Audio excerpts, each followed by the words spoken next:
इस जहां में मिलते हैं बहुत सारे आशिक, लेकिन वतन से खूबसूरत कोई सनम नहीं होता। नोटों और सोनों से लिपट कर मरते हैं कई लोग, लेकिन तिरंगे से खूबसूरत कोई कफन नहीं होता। थोड़ा अलग सा नाम था उनके सेंचुरियन टैंक का, फामागुस्ता साइप्रस के एक बंदरगाह के नाम पर। टैंक के अंदर तंग सी जगह में बैठा एक भारतीय जाबाज अपने सामने छितराए पड़े जलते हुए कुछ पाकिस्तानी टैंकों को निहार रहा था। उनमें से ज्यादातर आगे बढ़ने के काबिल नहीं थे। इस जाबाज सैनिक के खुद के टैंक में आग लगी हुई थी, लेकिन फिर भी उनकी फायर करने की क्षमता बरकरार थी। गले की नस तेजी से फड़क रही थी। वो सोच रहे थे कि अगर 75 गज की दूरी पर आते हुए टैंक पर वह सही निशाना लगा लेते हैं तो उनके द्वारा ध्वस्त किए हुए टैंकों की संख्या 5 हो जाएगी। नमस्कार, इंस्पिरेशनल बायोग्राफी चैनल पर हम आपका स्वागत करते हैं और आज के इस वीडियो में बात करेंगे दुश्मनों पर आग उगलने वाले भारतीय सेना के जाबाज सेकंड लेफ्टिनेंट अरुण खेत्रपाल की।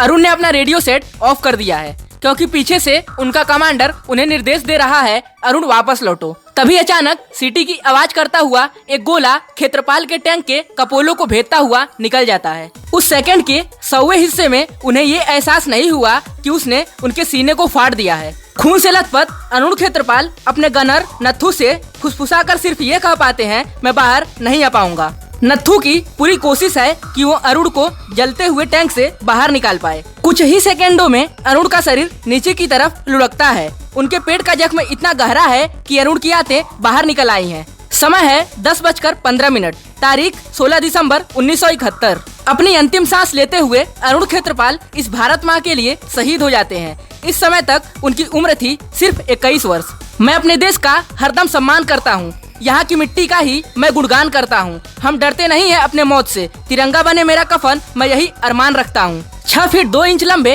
अरुण खेत्रपाल एक सैनिक परिवार से आते थे। उनके दादा पहले विश्व युद्ध और पिता दूसरे विश्व युद्ध और 1965 की लड़ाई में लड़ चुके थे। उनमें बचपन से ही नेतृत्व और जिम्मेदारी के गुण थे। अरुण के छोटे भाई मुकेश खेत्रपाल बताते हैं, वो मुझसे 1 साल बड़े थे। हम दिल्ली के सेंट कोलंबस स्कूल में पढ़ा करते थे और कार से स्कूल जाया करते थे। एक दिन हमारी कार हमें लेने नहीं आई। उस समय मैं सिर्फ 6 साल का था। अरुण ने मुझसे कहा कि हम लोग पैदल घर जाएंगे। गोलडाक खाने से सांगली में इसके 2.5 मील के रास्ते को हम दोनों भाइयों ने पैदल ही तय किया। थोड़ी देर में मैं थक गया। छोटी सी उम्र थी हमारी, मैं रोने लगा। अरुण मुझे दिलासा देते रहे। वो मुझे नहीं दिखाना चाहते थे कि वो भी उतने ही परेशान हैं। वो मुझसे कहते रहे, बस थोड़ी दूर और। फिर उन्होंने मेरा भारी बैग अपने कंधों पर ले लिया। जब हम घर पहुँचे तो अरुण माँ से लिपटकर बहुत जोर से रोने लगे, लेकिन उस पूरे रास्ते में उन्होंने मुझे एहसास नहीं होने दिया कि वो भी कितने परेशान हैं। 7 ही साल के थे वो। अरुण खेत्रपाल पर किताब लिखने वाली रचना बिष्ट बताती हैं, एक दिन शिलांग में अरुण बिना स्वेटर पहने स्कूल से वापस आए। जब उनकी माँ ने पूछा कि स्वेटर कहाँ है तो अरुण ने झूठ बोल दिया कि वो खो गया। बाद में पता चला कि वो स्वेटर उन्होंने सड़क पर बैठे एक गरीब बच्चे को दे दिया था। बाद में वो बच्चा IIT दिल्ली में अरुण के छोटे भाई मुकेश से मिला। उसे याद था कि किस तरह अरुण ने अपना स्वेटर उतार कर उसे दिया था। कुछ नशा इस तिरंगे की आन का है तो कुछ नशा मातृभूमि के शान का है। हम हर जगह लहराएंगे इस तिरंगे को, नशा यह हिंदुस्तान की शान का है। 1971 में युद्ध के बादल मंडराते ही अहमदनगर में यंग ऑफिसर्स का कोर्स कर रहे सैनिक अफसरों को बीच कोर्स से ही बुलाकर उनकी रेजिमेंट में भेजने का फैसला लिया गया। अरुण खेत्रपाल भी उनमें से एक थे। वो और उनके एक साथी second lieutenant Vijender Singh train में बिना रिजर्वेशन कराए दिल्ली आए थे। दिल्ली में अरुण के पास दूसरी ट्रेन पकड़ने के लिए थोड़ा वक्त था। उन्होंने ब्रेक वैन से अपनी मोटरसाइकिल उतरवाई और अपने घर पहुंच गए।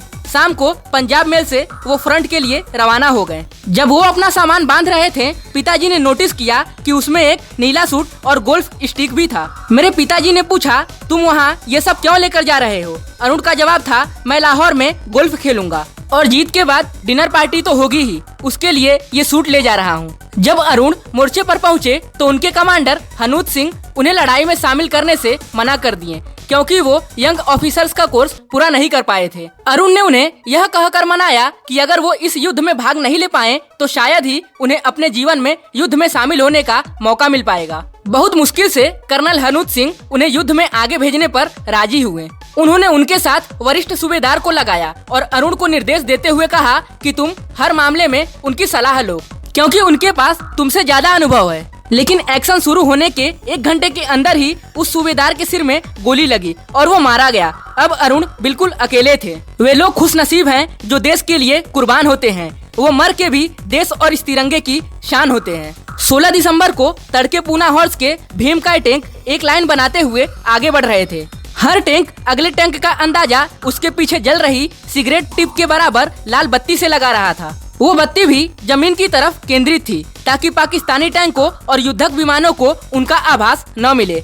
निर्देश साफ थे, उनको 1500 वर्ग गज के इलाके को पार करना था जिसमें बारूदी सुरंगें बिछाई हुई थी। थोड़ी देर पहले ही 16 मद्रास के कमांडिंग ऑफिसर ने खबर भिजवाई थी कि एक बड़े हमले के लिए पाकिस्तानी टैंक जमा हो रहे हैं। अगर भारतीय टैंक समय पर नहीं पहुंचे तो उन्हें रोकना मुश्किल हो जाएगा। जैसे ही पाकिस्तानियों ने जवाबी हमला शुरू किया, 17 हॉर्स के 20 स्क्वाड्रन के कमांडर ने मांग की कि पीछे से और टैंक भेजे जाएं। कैप्टन मल्होत्रा, लेफ्टिनेंट अहलावत और सेकंड लेफ्टिनेंट अरुण खेत्रपाल को 20 स्क्वाड्रन की मदद के लिए भेजा गया। मिनटों में उन्होंने पाकिस्तान के 7 टैंक उड़ा दिए। उसके तुरंत बाद खेत्रपाल के टैंक पर गोला लगा। कैप्टन मल्होत्रा ने हुक्म दिया, टैंक को छोड़ो और बाहर निकलो, लेकिन खेत्रपाल पर इसका कोई असर नहीं हुआ।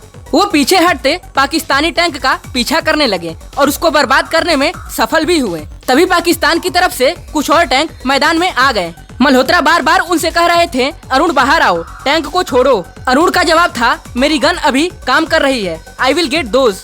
इसके बाद खेत्रपाल रेडियो पर नहीं आए। उन्होंने जानबूझकर रेडियो सेट बंद कर दिया। इस बीच मल्होत्रा के टैंक ने भी काम करना बंद कर दिया। अरुण को लगा कि अब उन पर ही हमले को रोकने की जिम्मेदारी है। इसके बाद अरुण ने एक के बाद एक 4 पाकिस्तानी टैंक ध्वस्त किए। कुछ ही गजों की दूरी से ये लड़ाई देख रहे कर्नल SS चीमा बताते हैं, जिस आखिरी टैंक पर अरुण ने निशाना लगाया था वो पाकिस्तान के स्क्वाड्रन कमांडर का था। खेत्रपाल ने उस टैंक पर निशाना लगाया और उस टैंक ने भी खेत्रपाल के टैंक पर फायर किया। पाकिस्तानी कमांडर तो कूदकर बच गए, लेकिन अरुण अपने टैंक से बाहर नहीं निकल पाए और वहीं उन्होंने दम तोड़ दिया। एक भी पाकिस्तानी टैंक अरुण खेत्रपाल के पार नहीं जा पाया। खेत्रपाल को इस वीरता के लिए भारत का सर्वोच्च वीरता पुरस्कार परमवीर चक्र दिया गया। इस वीर की बहादुरी का लोहा तो पाकिस्तान भी मानता है। आपको अरुण की बहादुरी कैसे लगी कमेंट बॉक्स में जरूर बताइए। वीडियो पसंद आया हो तो लाइक बटन पर क्लिक करें। इस वीडियो को सभी भारतीय नौजवानों तक जरूर पहुंचाएं और अभी तक चैनल को सब्सक्राइब नहीं किए हैं तो कर लीजिए। धन्यवाद। जय हिंद, जय भारत।